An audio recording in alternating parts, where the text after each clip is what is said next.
She's the mistake I wish I never made. Dad told the cousins over Thanksgiving dinner. Everyone laughed until someone pointed at the TV.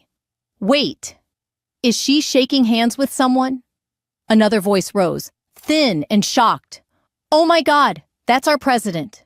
My father's fork hovered, then he choked on his turkey as my face filled the screen beside the commander-in-chief.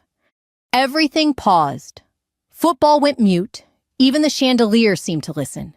The old instinct to make myself small scratched at my ribs and died there. I kept breathing steady and steady out. The anchor's voice, drifted Colonel Emily Carter recognized, for advisory work with veterans' families. The Chiron did not brag. It simply told. Around the table, laughter emptied itself and ran out. Dad coughed into his napkin, eyes fixed on the TV as if a glare could rewind tape. A spoon rang against a glass and then went shy. My cousins blinked, not sure which weather to dress for. You knew, Aunt Linda whispered, forgetting my mother had been gone 10 years, and that I stood 2 chairs away. I do a lot of planning, I said. Quiet professionalism? Do the hard things, speak softly, get your people home. Across the table, Mark, my son. My best yes met my eyes. I gave him the smallest nod. We're fine. Dad scraped his chair back, rose like a foreman about to fix a mistake. Folks, I was just having a little fun. The familiar refuge of a joke. If you object, you can't take one. If you laugh, you're drafted. I'd like to finish my plate, I said, looking at the cranberry sauce as if it were a horizon. Boring sentences can land a room back in its chair. They sat. Football murmured again. Knives resumed their harmless work. The president's handshake looped once more in the corner of my eye and then vanished into weather. Colonel Cousin Josie breathed soft as a hymn. I gave her the same nod I'd given Mark. It's all right. We'll keep this safe. Maps live in the bones of people who grew up with public jokes. You learn the exits, the voices that carry the distance between mercy and a microphone. You store your heat low, near the heart, not the face. Pass the rolls, I asked. Aunt Linda handed them over like a peace treaty. Butter spread clean to the edges. Solvable things first. Why didn't you tell us Dad asked, testing my name like a tool he didn't know how to hold? Because a uniform on a family table turns into a prop. Because in this house, a ribbon becomes a punchline. Because privacy is armor when applause costs dignity. I've been busy, I said. There wasn't much to say, both true enough to pass inspection. Grandpa Mark said gently, maybe we just eat. He has my mother's steady eyes, the kind that settle a table without touching it. Dad lifted his glass. To family, he announced too loud. People echoed because manners. Remember their steps, even when feet forget. I raised my water. Water has returned more soldiers than speeches ever have. The rest of dinner drifted onto safe, glossy topics, football flight prices, the pie recipe that never fails until it does. I carried my share light. Thanksgiving isn't a tribunal. It's a test of patience, of recipes, of character.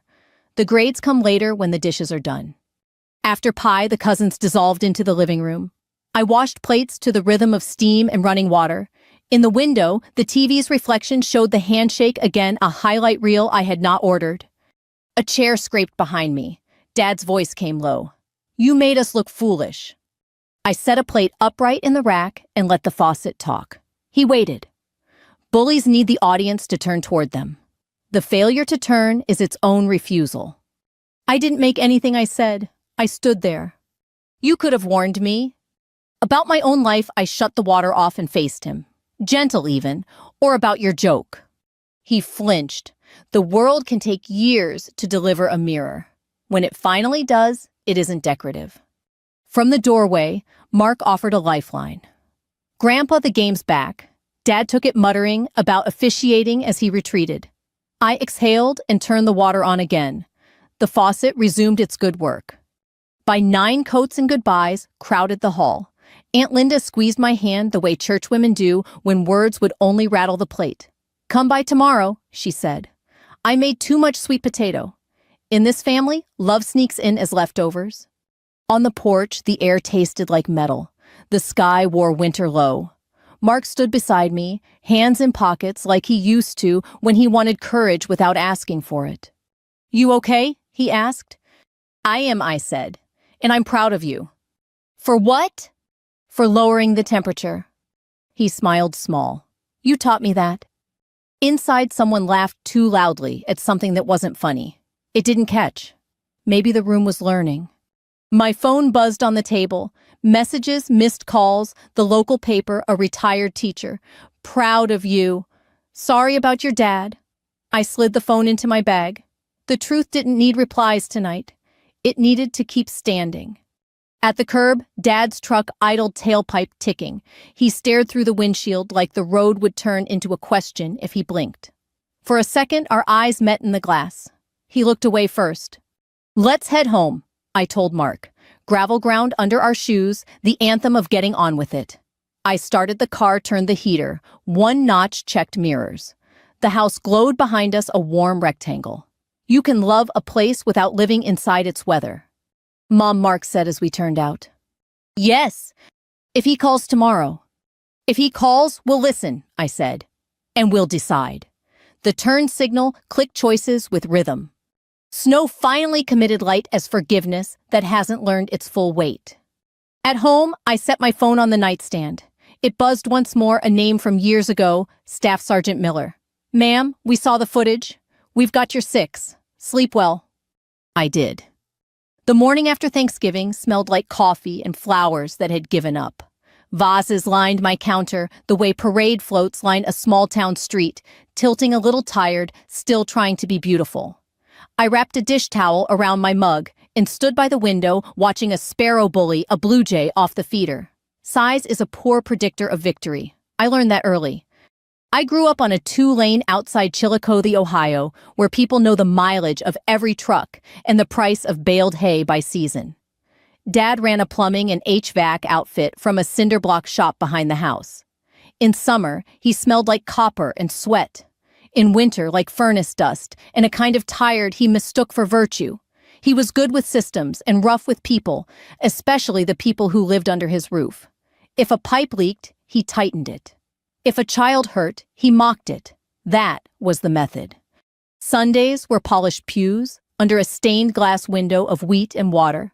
Afterward, Dad would shake the preacher's hand and pronounce the sermon, tight work, the way he'd praise a clean solder joint. In the parking lot, he'd squeeze my upper arm like he was checking a melon and say, "We're laying off the donuts this week, right?" The men laughed like it was locker room ribbing. The women looked away. Humiliation loves a parking lot. By 5th grade, I was big. Not the biggest in town, but big enough for the jokes to land. Mom tried to sand them down with casseroles and kindness, the old arithmetic, where women patch everything with food and apologies. She loved me out loud. He cut me down in public. Those two forces canceled each other until I felt like 0. It took me years to switch to a different math. I learned to be useful. I stacked fittings, swept floors, balanced invoices on a yellow legal pad. Dad relied on my neatness while ridiculing my body. "You'd be perfect if you came with a shutoff valve," he told me in front of a supplier. I pretended not to hear. Pretending is a skill. It buys time until courage grows. In high school, I ran cross-country in an oversized t-shirt. My times were average. No applause. Just breath and grit. The guidance counselor slid an Army brochure across her desk senior year. "You're organized and stubborn," she said. "Those go far." Organized and stubborn were the first words that felt like compliments, not conditions. At dinner, I said, "Army." Dad said, "Quit." He chewed with his mouth open and did a drum solo with his fork. "You'll fold the first time a drill sergeant yells." Mom pressed her napkin to her lips, the way women plug leaks with linen. Silence was safer than siding with a child. I signed the enlistment papers on my lunch break and hid the carbon copies in my geometry binder. The day I shipped out, Dad stood with his thumbs in his belt loops, like a foreman of the world. "Try not to embarrass us," he said. I lifted my duffel and didn't look back. On the bus, farms blurred into factories into a base with metal beds and shouted schedules. The cadence in my head changed from Dad's running commentary to a drill sergeant's bark. and somehow that felt like mercy. The sergeant didn't know my history or my body. He only cared if my boots were shined, my bunk was tight, and my time beat yesterday's. I could work with that. Work is a refuge when worth has always been contested. Boot camp liked neatness and stubbornness. So did the Army. I learned to measure a room without moving, to fold a map one-handed, to keep my voice low and let it carry. Promotion came the way dawn does, gradual, then obvious. Private to specialist, specialist to sergeant, officer track, captain, major, lieutenant colonel. The work wasn't grand. It was 1,000 small reliabilities read the route. Make the call. Get your people home. You can do almost anything if you focus on the next right inch. Iraq, first heat that made your skin feel stapled on, sand that found its way into letters. Then Afghanistan, mountains that punished you and men who would follow you if you proved you would count on yourself. We lost some. We brought more back than we lost.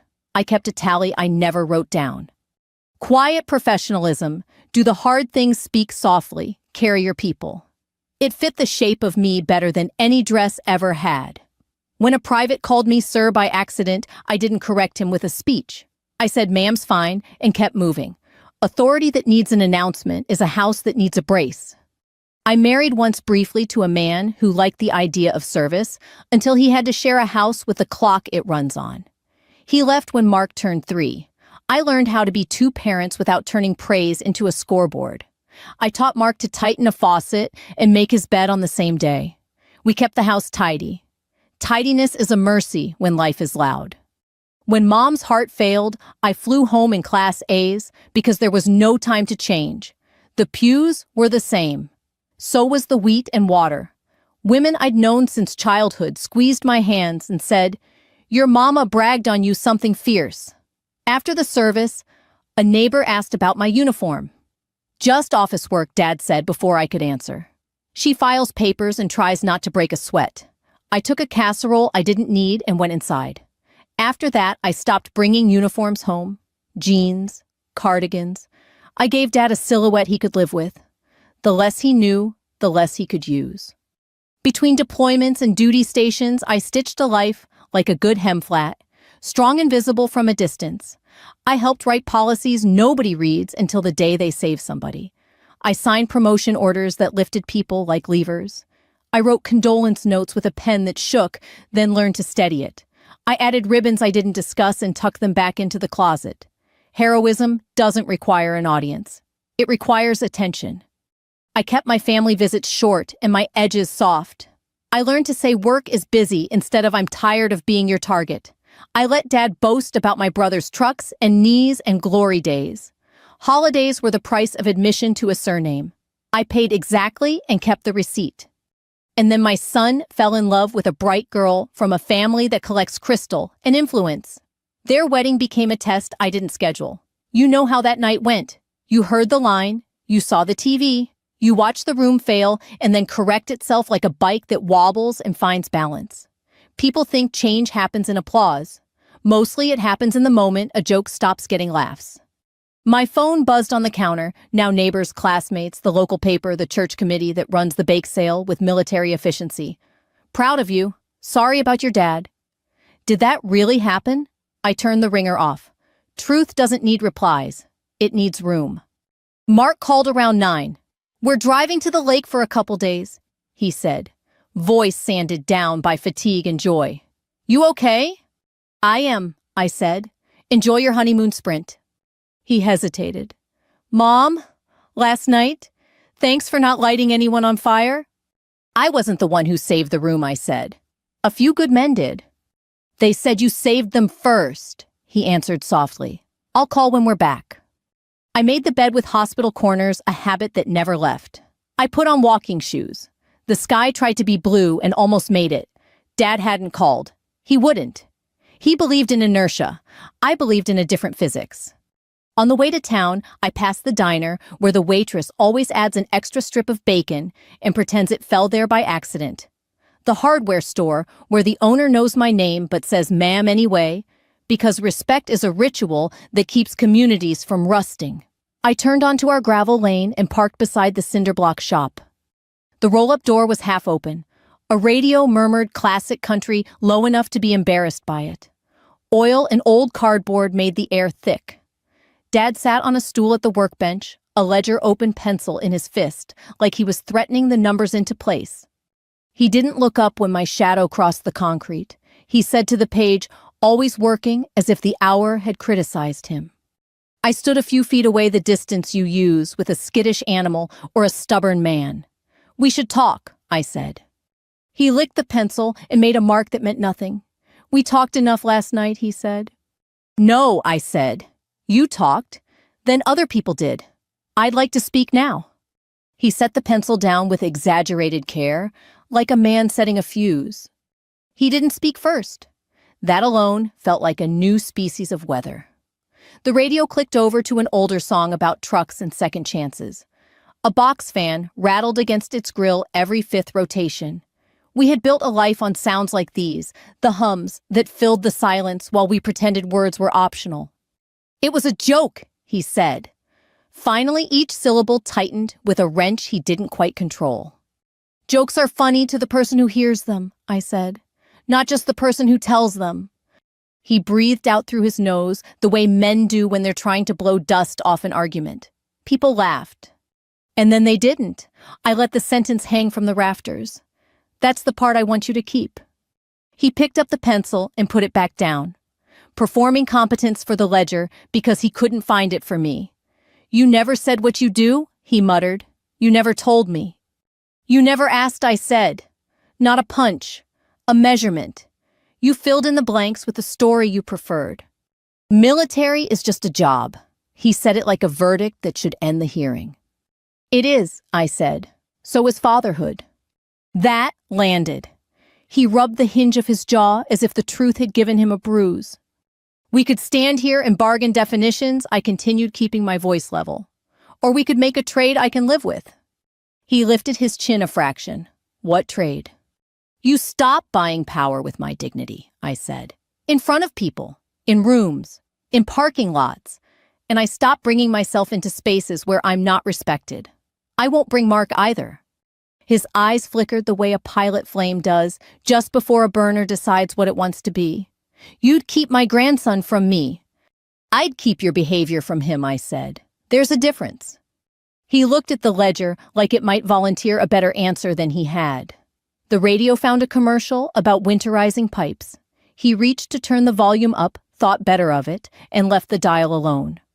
I gave you what I had, he said at last. You gave me the part of you that mocks what you don't control, I replied. And you withheld the part that names what is good and leaves it alone. We stood in the geometry of a small shop cinder block pegboard coffee can full of bolts and ashtray that had been empty for 20 years, but kept its job because habits are loyal. Outside, a pair of starlings arranged themselves on the power line like notes that didn't know the song. Say, I'm sorry, I said when he couldn't find the path. Say you'll stop. He swallowed. The tendon in his neck made a thin, stubborn line. What if I can't? Then we'll see each other less. I said, simple as a diagram. That's the shape of it. He nodded once sharp, like taking a measurement he didn't like, but couldn't deny. You got hard, he said, and the word held a small marvel he hadn't planned to show. I got clear, I said. He reached for the pencil again and didn't pick it up. His hand hovered, then fell to the bench as if gravity had been reset. He stared at my hands, the way men look at tools they have borrowed and somehow grown attached to. Those rings, he said, I don't know what any of them mean. Each one is a story, I said. Not one is a joke. He nodded once. A tiny bow to a country he'd never visited, but could now find on a map. I left him there with the ledger and the old song and the new silence. The roll-up door rattled as I pushed it open, and daylight laid a square across the concrete like a clean sheet of paper. The town had its own choreography for mornings. The diner bell chimed as I stepped in. Coffee breathed from glass pots. The waitress Nora slid me the corner stool she saved for people working on hard thoughts. She topped off my mug without asking and deposited 2 extra strips of bacon on the plate with a wink that pretended she hadn't. Busy. She asked code for, I heard about last night, and I will not make you say the headline out loud. Steady, I said code for I'm not going to crack in front of the pie case. A man in a seed cap at the far booth lifted 2 fingers in a salute that wasn't military, but wanted to be respectful. I returned it with a nod. Respect is a ritual that keeps communities from rusting. You can feel when the town oils the hinge. At the hardware store, Pete, who has known me since I was a kid, counting washers, like coins said ma'am, like it had a capital letter. He didn't ask for particulars. He carried my bag to the car, even though it wasn't heavy. The bag rustled with sandpaper and a length of weather stripping. I buy solvable things when the big ones won't obey. On Main, I passed the window of the weekly paper. The editor had taped up the front page, mock up a photo from the White House event, the handshake mid-frame. The headline, Modest Local Colonel Honored for Veterans Work. No exclamation marks. The town was learning. At church, the office door was open. Pastor Gene, who knows when to preach and when to listen, looked up from a stack of bulletins. Saw you on the news, he said, like he was noticing weather. Hard to miss, I answered. Proud of you, he said, and then like a man, choosing his second sentence carefully. We're glad you're ours. I swallowed. Thank you. He gestured at the bulletin. Potluck sign-ups are thin for Sunday. The people fear your sweet potato casserole. They should, I said. It was a mercy he offered banter shape to carry both of us across an awkward place. Back home, I set the new weather stripping on the table and pulled the back door off its tired habit of leaking cold. Knife tape, the snug pull of something being put right with hands.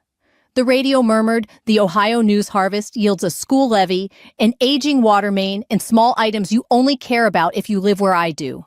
I care. The phone lit up with texts that tried to be both bouquet and apology. Proud of you? Sorry about your dad. Is it true what they said about the convoy I let them stack? Truth doesn't need reply. It requires room to stand and be recognized. By late afternoon, Mark called from the lake. I could hear a gull and the scrape of dock cleats. We rented a canoe, he said. Well, we rented the right to pretend we can paddle in a straight line. Do you have life jackets on? I asked. Yes, ma'am. You learned, I said, and he laughed. He sobered. Did he say anything? We spoke, I said. I said what I needed. I said a line. He was quiet, the good kind, the kind that honors not knowing what to say and not filling it with noise. You need anything? I have everything I need, I said. Go find dinner that swims.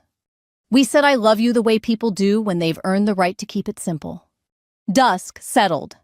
The house put on its soft edges. I boiled noodles and ate standing over the sink because ceremony isn't required for nourishment.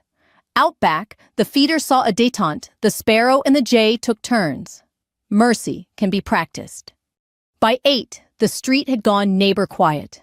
A dog barked once, declarative, then remembered itself.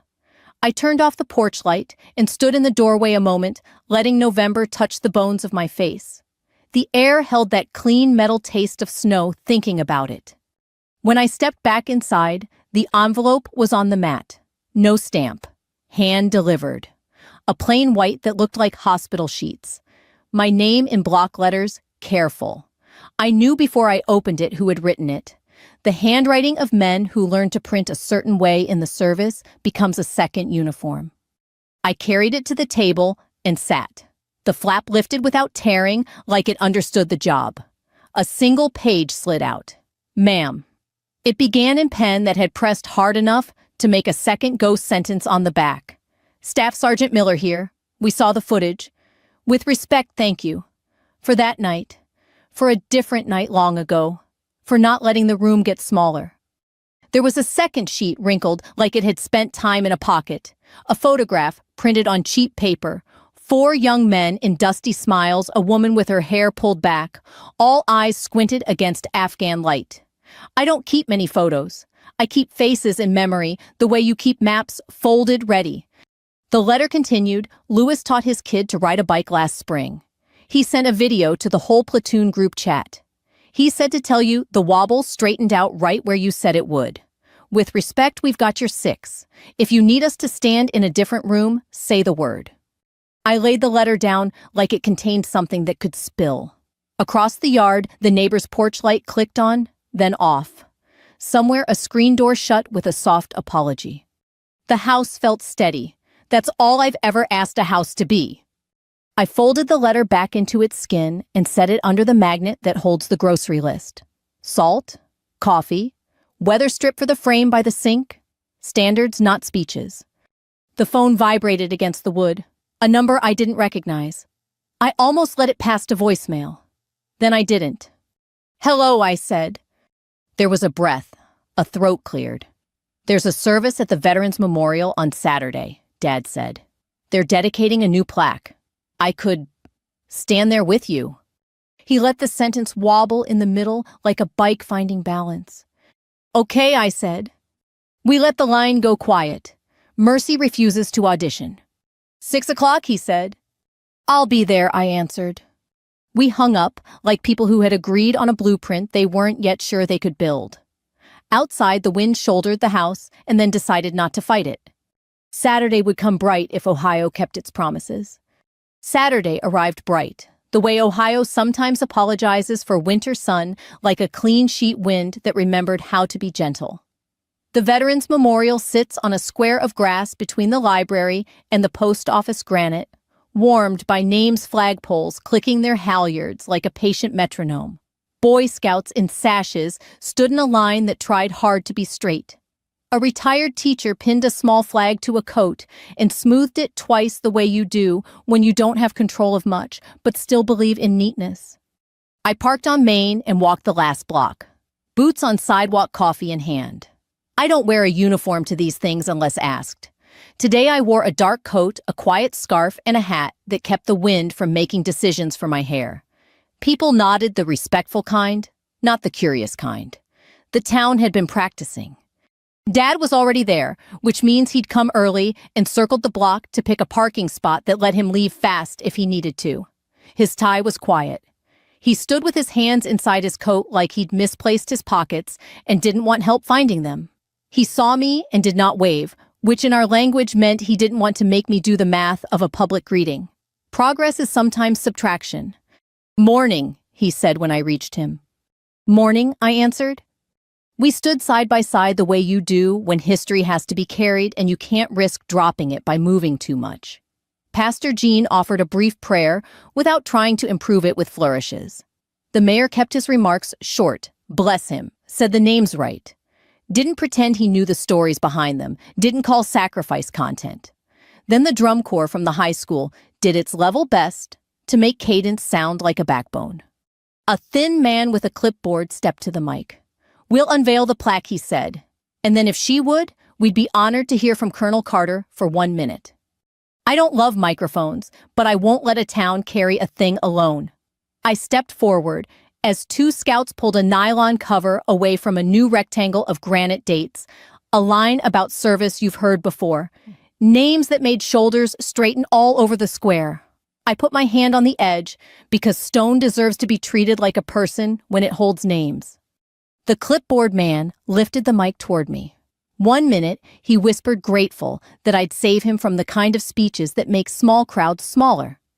"Thank you," I said, voice even. "Quiet professionalism is the idea that we do the hard things, speak softly, and get our people home. Today isn't about telling stories that weren't ours to live. It's about standing still long enough for the names to be heard. If you knew one of them say their name at supper. If you didn't thank someone who did the work you didn't see. And when you tell your family who you are, do it without borrowing dignity from someone else. That's all." It wasn't poetry. It didn't need to be. People clap the way you clap when you want the sound to be careful. Dad's chin lifted a fraction. He didn't look at me. He didn't need to. We had agreed to stand together. We were doing it. Afterward, the square rearranged itself into knots. A Boy Scout shook my hand, like he'd been practicing on doorknobs all week. A woman in scrubs balanced a toddler on her hip and said thank you in a tone that tried to be light and landed honest. Pastor Gene handed me a pamphlet about the church potluck and whispered, "No sweet potatoes, I swear," and I said thank you for safeguarding the congregation. "Ma'am," a voice said behind me, and the shape of it told me who it was before I turned. Staff Sergeant Miller stood with two men in the posture of people who have carried weight together. They wore civilian clothes that fit like they'd been hemmed by a wife or a sister who knew where to put a shoulder seam. One of them had a scar that slipped into his hairline. The other wore his watch on the right. Useful details if the day changed its mind. "Miller," I said. "Ma'am," he said, and his mouth found a smile that wasn't for cameras. Dad, discovering manners he hadn't had much cause to use, put out his hand. "I'm her father," he said. He left out the rest of his usual titles: foreman of the world, judge of worth, keeper of the family's punchlines. "Thank you for, well." He ran out of nouns. Miller shook his hand once, firm enough to register, not enough to bruise. "With respect, sir," he said, and the phrase did a lot of work. We were under her command in Coast Province. Dad's eyebrows tried to pretend they didn't know where that was. Geography is a mercy. It lets you ask questions without admitting you're lost. "Coast," he said. "Not ocean," the scarred man, Dotto, offered with the small irony of men who have explained this more than once. "Spelled Khost." Dad nodded like a student who's decided he can learn the alphabet if he tries. What happened?" Miller looked at me for a beat. "Not permission. Alignment." "Say what you'll say," I said. "Keep the edges where they belong." He faced Dad, but spoke to the air between us the way you do when you're memorializing something you owe more than a paragraph. Convoy went quiet. Comms down. Dust so thick the morning couldn't get in. We had a route, and then the route had us. He glanced at Dotto, who took the handoff. "People think bravery is running," Dotto said. "Mostly it's walking steady. Ma'am did that. Truck to truck. Put a hand on a shoulder, eyes on the map. We relearned how to breathe by matching hers." Miller's jaw moved, once the way some men push a memory back into a shape that lets it be told. "Lewis, he's got a little girl, thought he was done. She told him he wasn't. We got home. He taught that kid to ride a bike, right where she said the wobble would straighten out." I kept my face still, because that's what you do when a room is being asked to carry weight and you don't want to tip it. Dad didn't find a joke. Thank God. He looked at me like I'd participated in a trick, and then realized it was the opposite. "You went truck to truck," he said. It wasn't a question. It was a recalibration. "It was a short walk," I said. "And the right one." He nodded. Something uncoiled in his shoulders and left room for air to get in. The retired teacher approached with a program and a pen. "Would you sign?" she asked, eyes kind, not greedy. "For my grandson. He's thinking ROTC. "Only if I also sign the back," I said, flipping it. I wrote, "Tell the truth when it would be easier not to." She pressed the paper to her chest, the way people hold a letter they haven't opened yet. On the edge of the square, the high school drummer dropped a stick and blushed. The sound was so small you wouldn't notice it unless you knew how loud a dropped stick can feel to the person who drops it. The band leader nodded at him like it was nothing. The boy breathed again. Miller shifted his weight. "We should let you two be," he said. "Ma'am, call if you need a room to get quiet." "I know," I said. "Thank you." They faded into the flow of townspeople, their bodies undecorated, now their bearings still correct. Ordinary men again. That's the point. Dad and I started toward his truck. He matched my step without crowding it. "You cold?" he asked. It was a ridiculous question. The sun was doing its best. I told him no anyway, because sometimes you answer what a man means, not what he says. At the curb, he stopped. His hand went to his tie, smoothed it, found he didn't need the gesture.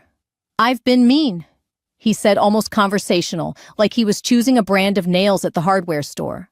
"Most of my life." "You've been afraid," I said. "Mean is how afraid dresses for work." He huffed. It wasn't a laugh. It was a little puff of air that conceded contact. "You going to fix me?" "I can't," I said. "I can draw a line. You walk across or you don't." He tapped the truck bed with his knuckles, metal on bone. "All right?" We stood a minute longer, not to make a scene, just to let the sun write this on our shoulders. The square began to empty. The scouts broke formation and became boys again. A woman in a green coat approached hesitation, bundled with her courage. She had a man's square jaw softened by kindness, and a tote bag that said "Library" in big letters. "Colonel Carter," she asked. "I'm Lewis's wife. He's at work. He said if I saw you." She stopped breath, snagging on feeling. "He said to tell you he keeps the training wheels in the garage anyway, for when our kid wants to go fast, then forgets how to be brave for a second." I nodded. "That happens," I said. "Bravery forgets. It remembers." She handed me an envelope. He wrote. He thought well. He thought saying it plain might help. I took it like it contained a fragile thing that needed my steadiness. "Thank you." She squeezed my hand once and let go as if hands were radio towers. Dad watched the exchange without commentary. It might have been the most respectful thing he did all morning. We parted at the corner. He gestured with his chin toward the diner and said, "You want," and then stopped, recognizing the foolishness of asking a woman to sit next to the mouth that had cut her in public before noon. Another time, he settled on. "Another time," I said. At home, I set the envelope on the table and did not open it right away. Some letters you need to earn with 10 minutes of doing the dishes first, so your hands remember how to hold something that isn't yours. When I finally slid a thumb under the flap, the room felt like a chapel. The paper inside was thick, as if weight could keep words from blowing away.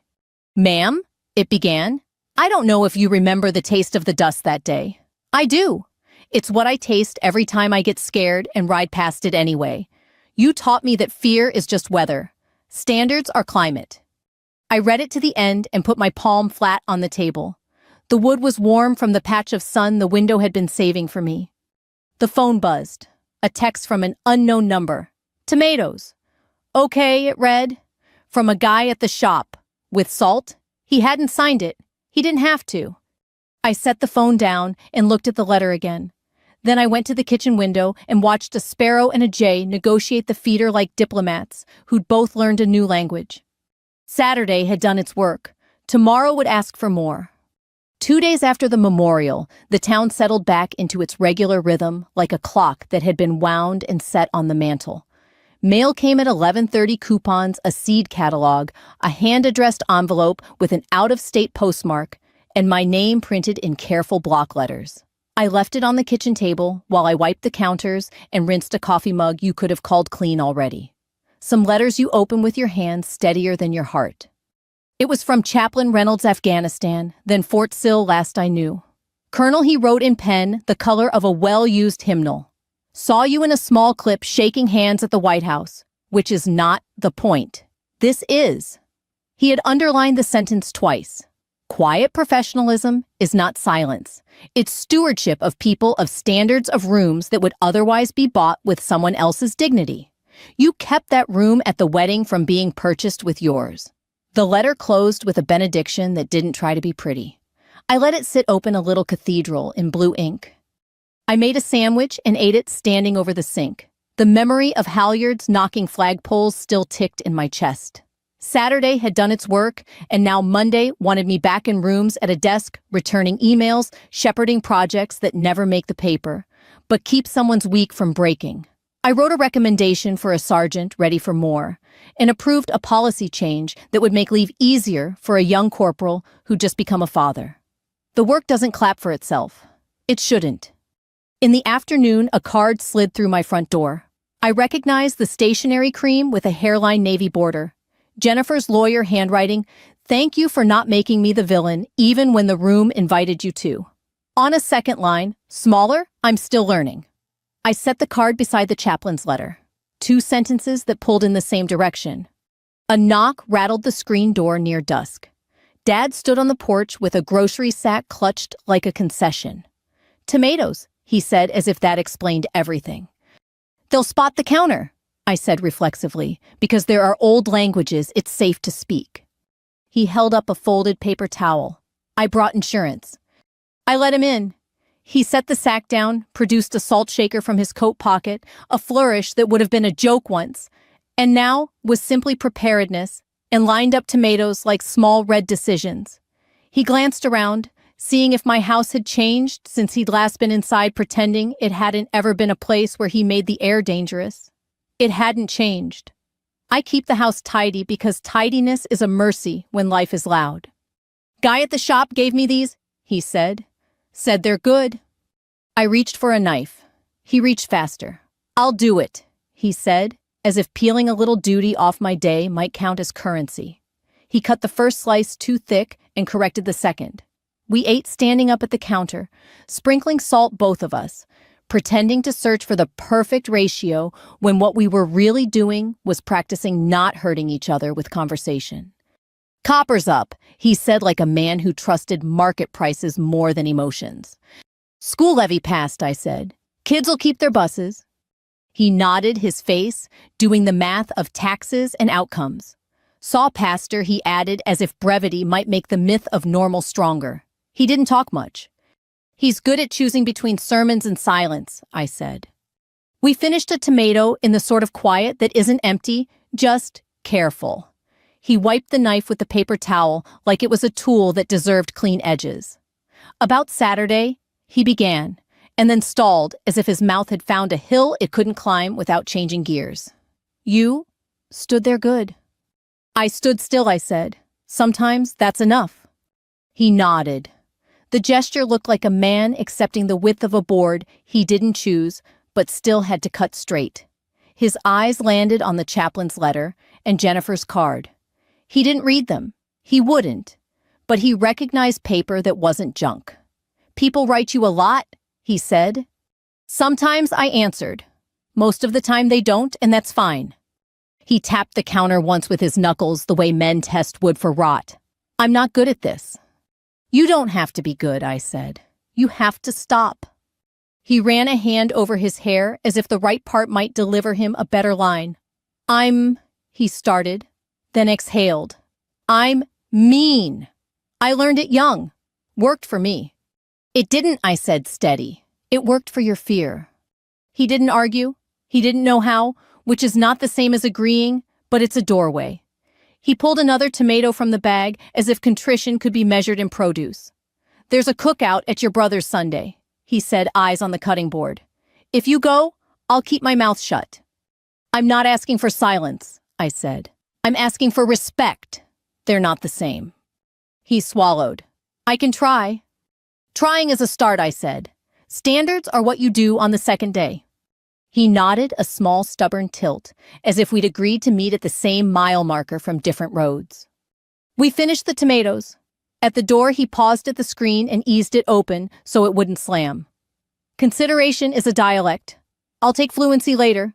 For now, I'll take vocabulary." After he left, I washed the knife and laid it to dry on a dish towel. I sat with the chaplain's letter again and let it do what good words do, build a small bridge in the mind between where you stand and where you mean to be. I pulled a pen from the drawer and wrote a reply. "Stewardship. I remember.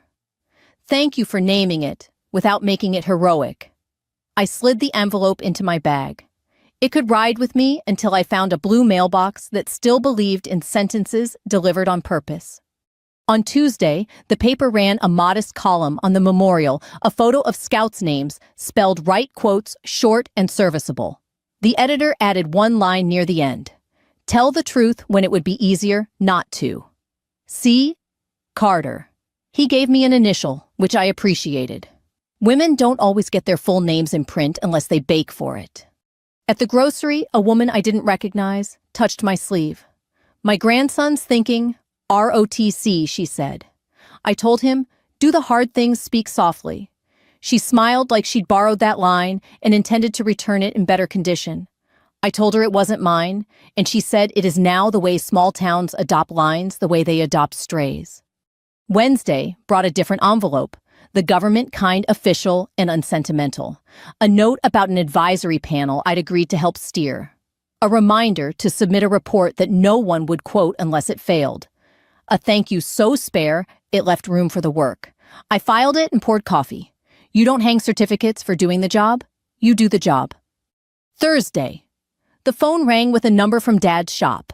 The new kid over-tightened a valve, he said, without hello, which in his dialect meant hello. Learned humility the honest way. Those lessons hold, I said. He says he's sorry when he messes up. That helps, I said. It doesn't undo, but it helps. There was a pause. I'm sorry, he said, and then blew air through his nose like a man who'd stuck the landing on a short jump and couldn't believe his knees still worked. For the microphone. For the years. I held the phone like it might spill. Thank you, I said, because we were not going to make a parade out of this. Sunday's cookout is at 4. 4, he repeated as if the clock could hold him steady. Friday evening, I stopped by the church office to drop off a pan of mac and cheese that would offend no one and comfort some. Pastor Jean held the door with a file folder and said, deadpan. Heard you're single-handedly keeping our potlucks doctrinally sound. I'm keeping them edible, I said. Doctrine is above my pay grade. He smiled. You're doing fine with both. The walk home took me past the hardware store and the diner. Nora tapped the glass with a coffee pot and mimed pouring me a cup. I pointed to my watch. She mouthed tomorrow, and we made a promise of caffeine and pie with our hands. At home, I pulled the screen door open slowly so it wouldn't slam habit learning from example. I set the table for one without apology. You can have a table set for one, and a life that seats many. I lit a candle, not because I needed atmosphere, but because light knows what to do with a room. Saturday folded itself into chores laundry like a parade of Cotton Squares floors that learned the lesson of clean a grocery list that included more tomatoes. I wrote a short note to Jennifer. Thank you for your card. Starting again is a skill worth practicing. I addressed it to a house where kindness and calculation probably shared a bathroom. People can learn to let kindness have the bigger closet. In the late afternoon, I walked the block and a half to the blue mailbox. The chaplain's reply, Jennifer's note. A donation check to the memorial fund all slid in with a soft, decisive rattle. I rested my palm on the metal a moment. Standards, not speeches. On the way back, I passed Dad's truck idling at the curb in front of my house. He sat behind the wheel with both hands at 10 and 2, like a man who had decided not to take his chances with any more improvisation. He rolled the window down 2 inches. Sunday, he said. 4, I replied. He nodded once. The engine clicked as it cooled. He didn't say proud. I didn't need him to. He put the truck in gear, pulled away without making the tires speak for him, and lifted 2 fingers off the wheel in a salute he'd borrowed from a seed cap man who'd borrowed it from a town that had started to understand how to hold its people more gently. The next day would be a backyard, a grill, and a circle of men who told the same 3 stories every time charcoal met fire. I didn't know if Dad had new words. I didn't require them. What I required was conduct. We would see. Sunday at 4 smelled like charcoal and cut grass. My brother's backyard filled itself with the usual fixtures, folding chairs that pinch if you sit wrong, coolers sweating onto the deck, kids launching a doomed campaign against ants with plastic shovels. Men gathered around the grill as if it were a campfire that required the same 3 stories in the same order the time the mower wouldn't start, the time the river came up fast, the time somebody's team almost mattered. I parked on the street and let myself through the side gate. The screen door had been propped open with a bag of Ice Ohio ingenuity. I carried a bowl of macaroni salad because mercy should arrive in a dish no one can argue with. Jennifer waved from the picnic table with the polite relief of a woman who knows a family can survive anything if enough mayonnaise is involved. She made room beside the deviled eggs and patted my arm like an ally who's still learning the map. Dad was by the grill, tongs in hand, smoke writing its own letter around his head. He wore a baseball cap with the logo of a company that no longer exists. Nostalgia sells a lot of hats. He saw me, flipped a wing like punctuation, and came over. His face looked like a man checking the studs behind drywall before he hangs something that matters. This is my daughter, he said to the circle of men who had turned to inventory me. He didn't smirk. He didn't tilt his head toward my body like it was something to be measured. He set the tongs down and found the sentence he'd been practicing. She runs things bigger than this grill, he said. She takes care of people. That's all I'll say. It wasn't poetry, and thank God for that. The men nodded the way men do when they've been handed a rule they can obey without losing face. Someone said, ma'am. Someone else offered a paper plate. The conversation rerouted itself around weather and fuel prices. The grill hissed its approval. I didn't smile big. I let the sentence pass through me and settle where relief goes when you've trained for it, but never expected it to show. Jennifer's father, who wears cufflinks to a cookout, because dignity to him, has threads lifted his beer in my direction with an expression that said he was willing to be taught by events if they insisted. My brother tossed me a set of tongs and said, "You want to take over the vegetables?" I said yes, because you should say yes to solvable things. Dad and I worked the grill shoulder to shoulder. He faced the meat. I kept the zucchini from falling through the gaps. "Heat's hotter on the right," he said, "the kind of advice you give when you're practicing not giving the other kind." "Got it," I said. The aluminum tray sang a little when the juices hit. We pretended to listen to it instead of ourselves. Cousin Tyler wandered over, the one who likes to test fences for weak posts. So he said, "Grin already waiting for company? Are we, saluting at desserts now?" He looked at Dad, expecting a laugh. Habit asked for it. The room, if you can call a backyard, a room, looked there too. Dad wiped his hands on a towel and took a breath I recognized. The first word of a joke rose to his lips, and then sat down. He let it go. "We're eating," he said. "Try being decent with your mouth full." He handed Tyler a plate like a truce and turned a drumstick over as if it had absorbed the whole exchange. Tyler laughed the way a man laughs when he's been kept from jumping a ditch he thought he owned. He took the plate and left the fence alone. Small victories hold better than grand ones. You can nail them to a day and hang things from them later. Kids began to orbit the dessert table. The older ones negotiated the cut lines for brownies like diplomats who understood the Geneva Conventions of frosting. Someone's dog remembered it was bred to beg and began fulfilling its destiny. On the deck, a Bluetooth speaker decided to be a radio and found a station where the commercials were as comforting as the songs. We ate too much. We said no thank you to a second hamburger and then accepted half a hot dog, like discipline could be split into fractions. When it came time for toasts, a family disease, we were spared. My brother lifted his plastic cup and said, "To a quiet Sunday," and the crowd applauded in relief. They meant it. Quiet can be a standard. Dad drifted toward the shade and practiced being unimportant. It fit him like a new jacket, stiff, hopeful, in need of wearing. He watched the kids get sticky and the men take credit for meat that had cooked itself, if we're honest. He didn't hunt for a microphone that wasn't there. He didn't raise his voice to see if it would echo. He let the afternoon be ordinary, and that was the work. Later, while people loaded paper plates with a final negotiation of beans and regret, the bowling league contingent arrived late, shoes in tote bags, like passports. Bill, who never meets anyone's eyes, because life taught him not to, sidled up to Dad and said, "Heard your girl gave a speech." Dad kept his gaze on the grill and answered so softly the tongs had to lean in to hear. "She didn't give a speech," he said. "She gave a standard." The phrase landed on the deck and stayed there. Bill nodded twice, like a man measuring a lane. I moved folding chairs to the garage with my brother muscle memory from 100 events that left the same indentations in the same patch of grass. "He's different," my brother said, adjusting his end without making a declaration of it. "He's practicing," I said. "We'll see if he keeps it." We stacked the last chair. I washed my hands at the utility sink and watched the water run brown with ashes and something else you can't name. When I came back out, Dad stood near the gate with a jar in his hand. "Pickles." "Of course." "Neighbor gave me too many," he said, like contrition can be brined and shared. "Leave them on the porch," I said. "I'll return the jar." "We can call it," even he tried. "We can call it started," I corrected. Sunlight went long.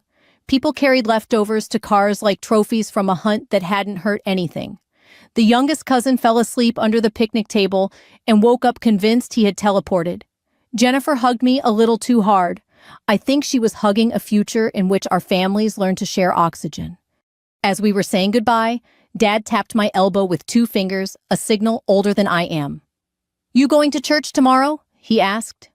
"I am," I said. "You?" He nodded. "I'll try not to park where I can block anyone in," he said, and I smiled because a man who thinks about other people's exits can be trusted with their entrances. That night, the house wore its soft edges again. I set the pickles on the counter on a paper towel so they wouldn't spot it. I poured tea. The phone buzzed a video from an unknown number. I pressed play. A little girl on a bike wobbled down a driveway, training wheels, a breath from the pavement. A man's voice, Lewis coaching from behind the camera. Right where the wobble wants to scare you, you keep pedaling. The bike steadied.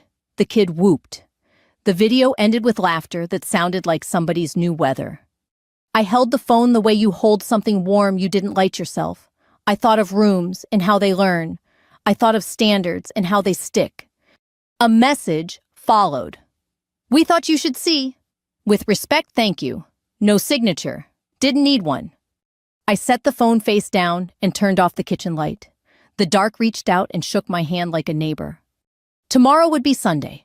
A parking lot would test us the way parking lots do under a sky that forgets and remembers in the same breath. We would either hold the standard or we wouldn't. The thing about standards is simple. You know when you've kept them. I went to bed without rehearsing speeches. I wasn't going to need one.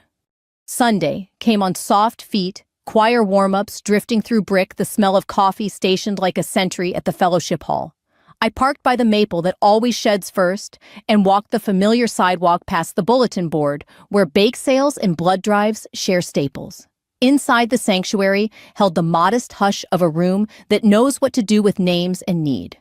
Pastor Jean greeted at the door with a squeeze of the forearm that said without words, "You are held here, and not because you're interesting." I slid into our usual pew, third from the back left side under the stained glass of wheat and water, the same window that had watched me at 12 at 22 in Class A's at Mom's funeral, and last winter when Mark sat beside me and tried to pretend he didn't cry at hymns that remember people. The organist found the right key by feel and then by faith. People settled like leaves picking their spot. 2 minutes before the service, Dad entered and chose a seat at the end of my row without demanding it. He didn't look at me, which is how you look at someone when you're trying to give them room, even as you move closer. He held the hymnal like an instruction manual, except this time he seemed willing to read it. When the congregation stood, his knees made a small complaint and then quieted. The sermon was about speech, James the tongue, like a rudder small and decisive. Pastor didn't stare at us when he read it. He read the text as if reading a blueprint that builds better rooms. Let your words bridle your pride and free your mercy. I don't know if that's the verse. It's what I heard. Dad listened in the posture of a man leaning on a counter that doesn't wobble. I could almost see him trying on sentences like jackets. After the benediction, the parking lot did. What parking lots do, it turned into a town square without benches. Men compared knees, women compared recipes, kids compared pockets full of acorns and lint. A bowling league acquaintance walked up to Dad and pointed his chin at me. "Heard your girl gave a speech," he said. Dad didn't smile. He allowed the sentence to arrive, breathe once, and then corrected it gently, the way you'd redirect a child's hand before it tips a pitcher. "She didn't give a speech," he said. "She gave a standard." He didn't look at me when he said it. He didn't have to. The man nodded like someone who had found a stud behind the drywall and could now hang something heavy there. "Good," he said, and moved on with his coffee. A teenage usher in an ill-fitting blazer approached with the bravery manufactured by a navy tie and a grandmother's pride. "Ma'am? Colonel, ma'am," he said. "My ROTC application's due. If you had one sentence." "One," I asked. He swallowed. "Yes, ma'am." "Do the hard things, speak softly, and get your people home," I said. "And don't buy laughter with someone else's dignity. It never spends well." He breathed like a man who had been given permission to be decent.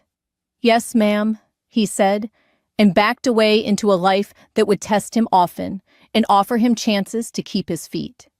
We walked to the cars, Dad and I, at a pace that honored how long it takes a habit to loosen its grip. He stopped at his truck and put his hand on the bed rail as if greeting an old friend. I said I was sorry, he said like a man, checking whether paint had dried. "You did," I said. "I'm going to keep saying it," he added, "but less, and I'll do it more." "Good order," I said. "Actions before announcements. Standards before slogans." He looked at my hands. "You wearing any of those rings today?" No, I said. I don't take them everywhere. They're not for shops and pews. They're for rooms where they tell the truth about what they mean. He nodded, a student content to miss a day of show and tell if it meant the class learned to stop teasing. He cleared his throat. You want lunch? He asked, and then corrected himself. Or can I bring you a sandwich? Leave it on your porch. Not ring the bell. The offer wore training wheels. I let them stay. Turkey on wheat, I said. Mustard. No lecture. He grunted. A laugh would have ruined it. All right, he said. No lecture. In the afternoon, I changed the porch light bulb and tightened the loose rail that had been threatening to make decisions for visitors. Fixing small things reminded my hands how to make a room feel safe. The mailbox clanged with a modest Sunday delivery, a note from the editor of the weekly paper, a man who once misspelled my name and apologized like he'd dented a church bell. Appreciate your sentence about telling the truth. We're making it a little sign by the coffee machine. People read what's near the pot. I brewed tea and stood by the window that frames the feeder. The sparrow and the jay worked out a schedule that would never make the news. Mercy practiced is more durable than apology advertised. At 4, a brown paper sack arrived on my porch and a truck idled at the curb long enough to count to 10. Sandwich chips, a small jar of pickles with a note in Dad's block scrawl. If you return the jar, I'll live. I put the sandwich on a plate because dignity can be served at any table. I ate it slowly, tasting turkey and a quiet that hadn't always lived here. Mark called from the lake on speaker water, clucking against the dock. We're back tonight, he said. How's Grandpa? Practicing, I said. He exhaled a smile. You? Practicing, I said. Standards are just practice kept longer. Evening came without drama. I took a walk past the memorial, reading the names the way you read a recipe you'll never cook but want to honor flour, salt, courage. At the library drop, someone had slid a spiral notebook into the return slot with a sticky note. For the Community Stories Project Anonymous. Chillicothe contains multitudes hauling lines and book spines and a choir that can carry an off-key alto into a chord that holds. Back home, I put Dad's jar on the counter. I didn't put a paper towel under it. Trust is a risk. Let it spot the counter once. I washed the plate and put it in the rack to dry beside a mug that says in fading letters, steady as a kind of brave. The house grew quiet around the edges. I didn't turn on the television. I didn't need to see myself shake the president's hand again. I needed to see myself hold a smaller one tomorrow, my own, when I reached across a table to a man who had learned late that words are hammers. I sat down with a pen and a card. Dad, I wrote, thank you for the sandwich. I'll return the jar. I'm willing to keep practicing as long as you are. Here are my terms written so we can both be sure. No public jokes at anyone's expense. No private ones about my body. Ask before telling my story. I'll answer plainly when you ask. I will make room for you when you use that room well. E. I sealed it and set it by the door with my keys. Standards fit in an envelope. They also fit in a mouth that's ready to say I was wrong and then act like it. I thought about the people who would hear this story in their cars, at their kitchen tables, and headphones, while they walked a block where the lampposts know their names. Older Americans who have lived in rooms where laughter bought power and dignity paid the bill. I thought about the grandchildren who will inherit our standards and our excuses and choose which to keep. Here is the truth that wants to be said plain. The greatest revenge is not the wine that sprays across white linen. It's reconciliation lived in a way that teaches the room to behave. It's a father learning to open a screen door slowly. It's a daughter refusing to trade a microphone for a mirror. It's a town deciding to clap for care instead of spectacle. It is a standard anyone can practice quiet, exact American in the modest ways that keep a place from coming apart. If you've walked with me to the end, I'd like to ask a small thing that matters. Think about your words this week at a table in a parking lot at a counter with a ledger on it. Ask whether they build or break. If this story gave you a way to say something better, share it with someone who needs it. If it reminded you that dignity can arrive late and still arrive, subscribe and stay. We tell these stories not to scold, but to steward, so that in 1,000 ordinary rooms, honor becomes the climate and cruelty the weather that passes.